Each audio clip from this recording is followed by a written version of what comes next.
আসসালামু আলাইকুম ওয়া রাহমাতুল্লাহি ওয়া বারাকাতুহু। মানবজমিন পত্রিকা একটি রিপোর্ট করেছে। সেই রিপোর্টটি আপনাদের মাঝে আমি বিস্তারিত তুলে ধরার চেষ্টা করব। সেটি হলো বিশ্ববাসীকে বিভ্রান্ত করার চেষ্টা করছে ভারত, বলেছেন রিজভী। মিথ্যার বেড়াজালে নির্মাণ করে ভারত বিশ্ববাসীকে বিভ্রান্ত করার চেষ্টা করেছে বলে মন্তব্য করেছেন বিএনপির সিনিয়র যুগ্ম মহাসচিব রুহুল কবির রিজভী। শনিবার আমরা বিএনপির পরিবারের উদ্যোগে জাতীয় বার্ন ও প্লাস্টিক সার্জারি ইনস্টিটিউট হাসপাতালে ভর্তি ছাত্র জনতার আন্দোলনে আহত ব্যক্তিদের খোঁজখবর নিতে গিয়ে সাংবাদিকদের সঙ্গে আলাপকালে তিনি এ মন্তব্য করেন।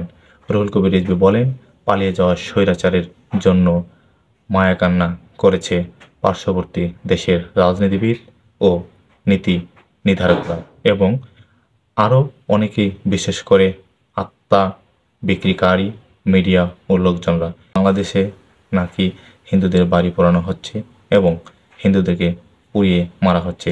এ ধরনের ঢাহা অসত্য মিথ্যার বেড়াজালে নির্মাণ করে বিশ্ববাসীকে বিভ্রান্ত করার চেষ্টা করেছে, কিন্তু প্রযুক্তির এই যুগে তারা সফল হতে পারছে না। এবার আমার সংক্ষিপ্ত বিশ্লেষণ শেষ করছি। আসসালামু আলাইকুম ওয়া রাহমাতুল্লাহি ওয়া বারাকাতুহু।